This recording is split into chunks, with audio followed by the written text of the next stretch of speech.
नमस्कार। पर्यावरण अध्ययन उत्तर प्रदेश टेट के लिए पार्ट नंबर 4 लेकर के हाजिर हैं। अपनी नोटबुक और कलम लेकर के रेडी रहिएगा। इनके जो इम्पोर्टेंट क्वेश्चन है सेट के, उनको आप लिखिएगा ज़रूर। लीजिए आज की वीडियो का पहला प्रश्न। आज की वीडियो का पहला प्रश्न जो कल का कमेंट बॉक्स वाला प्रश्न था, उसी से शुरुआत करते हैं। देखिएगा, इस प्रश्न में आप लोगों ने सचेत होकर के ऑप्शन को नहीं पढ़ा है। मेना माता रोग ऐसी मछली को खाने से होता है जिसमें अधिक मात्रा में पाया जाता है आर्सेनिक, पारा, मरकरी या उपर्युक्त सभी। तो इसका राइट ऑप्शन चुनने के लिए आपसे कहा गया था। इनमें आपका पारा और मरकरी ये एक ही विकल्प लिखे हैं, गौर से देखिए ज़रा। पारा को इंग्लिश में ही मरकरी कहते हैं, तो इसका मतलब बी और सी सही हो जाएंगे। यानी इस प्रश्न में कूट होने चाहिए थे। ये पिछले प्रश्न का यानी पिछले वर्ष जो यूपी टेट हुए हैं उनमें आया हुआ ऑप्शन था। तो आपका दोनों विकल्प सही है, सचेत रहिएगा। यानी आपको पारा लगाना होगा अगर आपके सामने ऐसा प्रश्न आता है। तो वैसे हमें तो हमारे हिसाब से सही है कि कूट देना चाहिए या फिर सबको नंबर देना चाहिए। तो इसका आप ध्यान रखेंगे, आप पारा और मरकरी दोनों सही हैं। क्लियर है। अगला क्वेश्चन आपके सामने, इनमें से कौन भारत का प्रथम मुख्य न्यायाधीश था? तो ये चारों विकल्प पढ़ लीजिएगा। हीरालाल जेकानिया, एस आर दास, मेहरचंद महाजन, एम पतंजलि शास्त्री। आपने 26 जनवरी 1950 को याद होगा, हीरालाल जेकानिया भारत के पहले मुख्य न्यायाधीश बनाए गए थे। क्लियर है। अगला प्रश्न आपके सामने, ओजोन परत का अधिकतम ह्रास निम्न में से किस पर हुआ है? उत्तरी ध्रुव, दक्षिण ध्रुव, भूमध्य रेखा या कोई नहीं? तो इसका राइट ऑप्शन ओजोन जो डिप्लीडेशन यानी ओजोन परत में कमी आई है, वो आपका राइट ऑप्शन है दक्षिणी ध्रुव यानी साउदर्न पोल पर सबसे ज़्यादा डिप्लीट हुआ था O3। अगला प्रश्न है 14 नंबर, ध्यान से देखिएगा। गर्म भौम जल हीटेड ग्राउंड वाटर किस प्रकार की ऊर्जा प्राप्त होती है? यानी इस प्रकार के जल से जो गर्म होगा ना, सुना होगा गर्म जल का सोता है, जैसे मणिकरण हिमाचल प्रदेश में है। तो ये गर्म जल के स्रोत हैं और इससे कौन सी ऊर्जा प्राप्त की जा सकती है? चारों विकल्प आपने देख लिया होगा। इसका राइट ऑप्शन है तीसरा विकल्प, भूतापीय ऊर्जा प्राप्त की जा सकती है। क्योंकि भूमि के नीचे है ना ये गर्म, तो अंडरग्राउंड गर्म पानी से हम भूतापीय ऊर्जा प्राप्त कर सकते हैं। क्लियर है।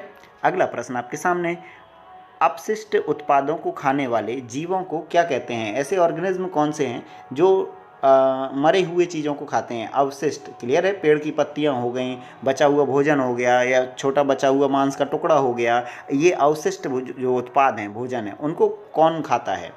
मृतक भक्षी, मांस भक्षी, शाक भक्षी या रसायन भक्षी? तो रसायन भक्षी की ओर मत जाइएगा, इसका राइट ऑप्शन है डेट्रीवोर्स। क्लियर है। मृतक भक्षी कहलाते हैं। अगला प्रश्न आपके सामने है, प्रकाश संश्लेषण के दौरान हरे पौधे निम्न में से किसे सोख लेते हैं? तो फोटोसिंथेसिस के दौरान हीलियम, नाइट्रोजन, कार्बन डाइऑक्साइड या ऑक्सीजन? क्लियर है। आपने सुन लिया होगा और ऑप्शन को चुनाव कर लिया होगा, कौन सा सही है? ये CO2 का अवशोषण करते हैं। कौन? हरे पेड़ पौधे जब प्रकाश संश्लेषण की क्रिया करते हैं तो कार्बन डाइऑक्साइड अवशोषित कर लेते हैं।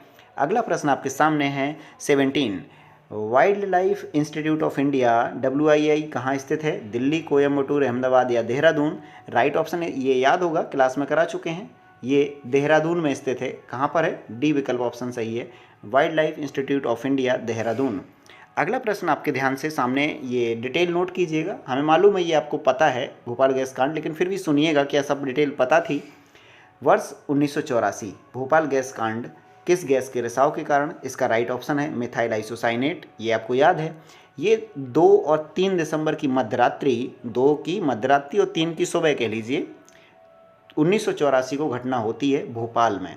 क्लियर है। मिथाइल आइसोसाइनेट नामक गैस, जिसे कहते हैं MIC, मिक गैस के नाम से जानते हैं, और एक यूनियन कार्बाइड कंपनी है, उस कंपनी की ये प्लांट था और वहाँ पर रिसाव होता है। तो यूनियन कार्बाइड कंपनी भी पूछ लेता है, वर्ष पूछ लेता है और गैस पूछ लेता है। इसे शॉर्ट में मिक गैस के नाम से भी जानते हैं। क्लियर है। अगला प्रश्न आपके सामने है, पीने के लिए सुरक्षित पानी को क्या कहते हैं? पीने योग्य पानी, अशुद्ध जल, ताज़ा जल या नल का पानी? तो आपको सिंपल सा दिमाग लगाना है। इसमें देखिए खुद ही कह रहा है पहला विकल्प, पीने योग्य पानी, पोर्टेबल वाटर।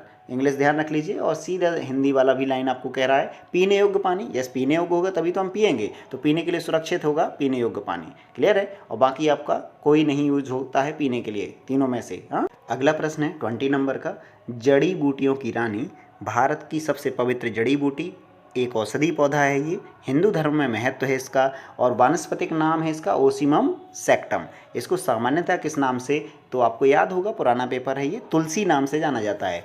ये प्रश्न हिंट देता है कि आपको आसपास ऐसे पौधों को भी नज़र रखना है जो आपके पूछे जा सकते हैं, जैसे कांग्रेस घास, लेंटाना ग्रास, ये नाम सुने हैं तो इनको खोजिएगा। कांग्रेस घास क्या है, क्या क्या नाम है इसके, लेंटाना ग्रास है, जेट्रोफा है, इनको ध्यान से खोजिएगा। क्लियर है।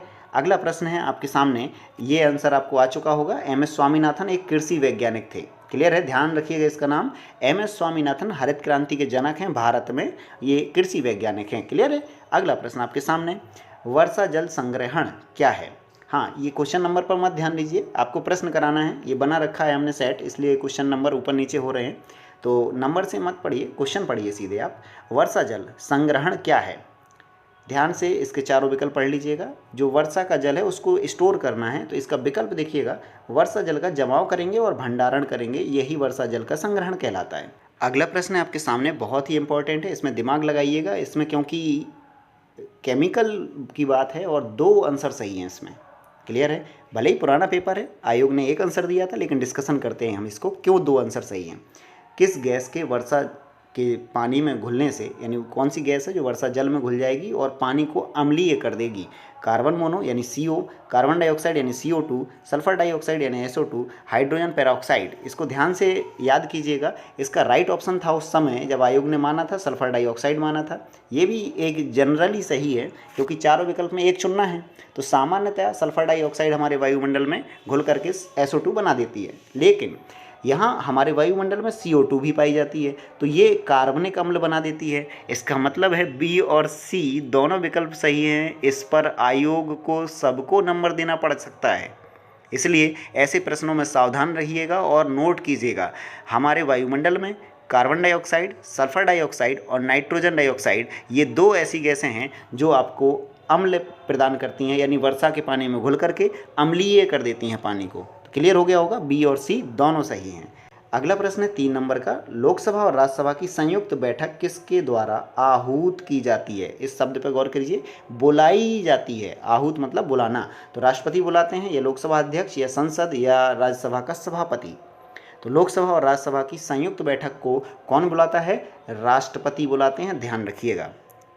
क्यों बुलाते हैं, जब कोई विधेयक लोकसभा और राज्यसभा दोनों में पेश किया जाए और एक सदन में पास हो जाए, दूसरा पास ना करे, तो वो विधेयक हमारे देश के लिए ज़रूरी होगा, लेकिन एक सदन पास कर दे रहा है, एक नहीं कर रहा है, तो ये लटक जाता है। इसलिए राष्ट्रपति देखते हैं और कहते हैं भाई साहब दोनों लोग बैठ जाओ और समस्या का समाधान खोज लो, यानी लोकसभा और राज्यसभा को दोनों को एक जगह बैठा देते हैं, उसे कहते हैं संयुक्त बैठक। और इसका अध्यक्ष कौन होता है, लोकसभा अध्यक्ष। यानी जब संयुक्त बैठक है तो उसको अध्यक्षता के रूप में संभालते हैं लोकसभा अध्यक्ष, लेकिन संयुक्त अधिवेशन बुलाते हैं राष्ट्रपति।